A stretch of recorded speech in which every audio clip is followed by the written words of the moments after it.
Now this is your 13th album, Phantom Antichrist. Yeah. This is your 30th year. When you count, if you count from the day when there was this day when Ventor bought his first drum kit and we started jamming as kids, you know, in school, 82.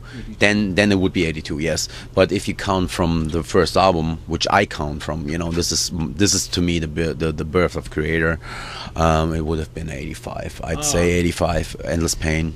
So it's the 20-something year. It's 27. Since I don't think 82, we weren't Kreator at the time.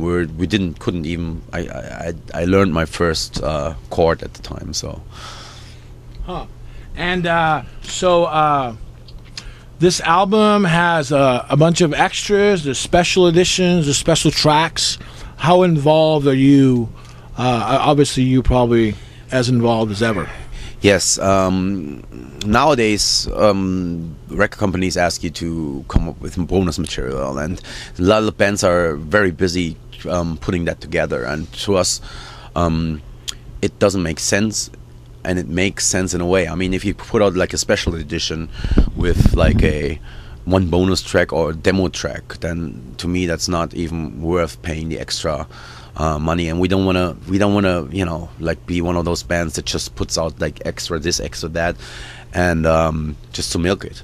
I think what we did for this album, there's an option to buy like the huge box with the Wacken show from 2008 and the Wacken show from 2011. A huge documentary about the band, and then there's another version with only the documentary, and so some goodies, you know, but no extra tracks. The extra tracks came, there's one, we recorded like 11 real songs for this album, only 9 ended up on the record. The other 2 were just didn't fit the record, so they're not bonus tracks, they're just not on, just didn't fit the record. So those were released in Japan. That's not in our hands because it seems like the Japanese always want something extra,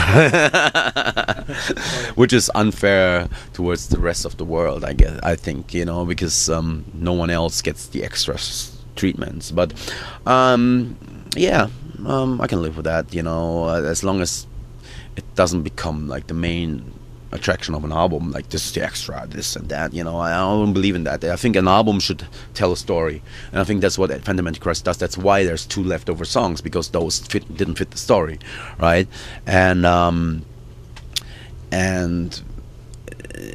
bonus tracks are just bonus tracks to me, you know. This is like extra stuff. If you're into it, fine. If not, just get the regular edition.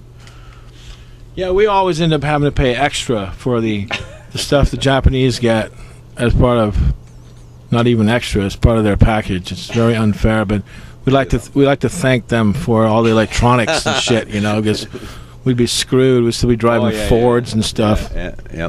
But now, did you have a different mindset going into this album, recording it or writing, or is it just the same? It's not the same business as usual. It can't be like that. If we lose the excitement, then we rather split up, if you know what I mean.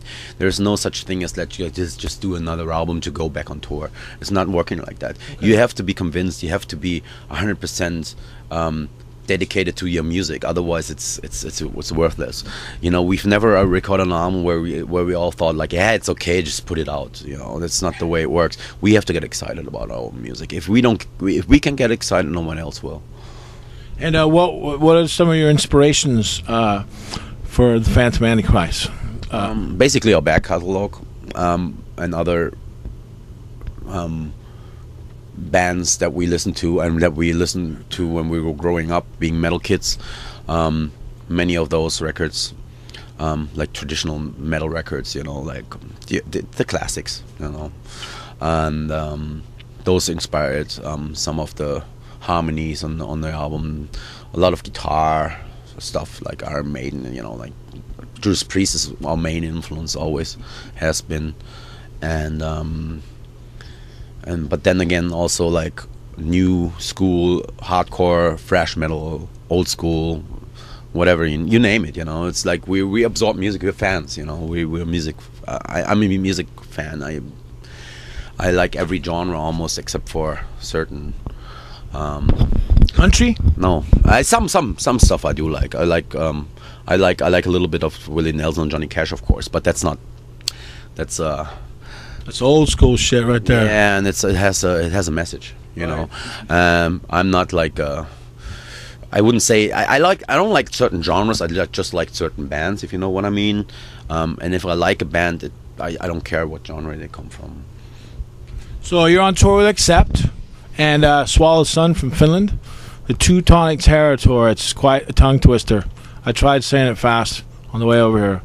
Teutonic Terror tour, Teutonic Terror tour. Teutonic Terror. It's taken off the song by Accept, Teutonic Terror. Right, it's a good song. It's a good song. I wish I would have written it. I wish I wrote it, because I when I first heard that song, I was like, this could have been a title that I would have come up with, but I'm not. I didn't, so we took the title for the tour. It's a great song. I like it. It's like the missing link. Yep.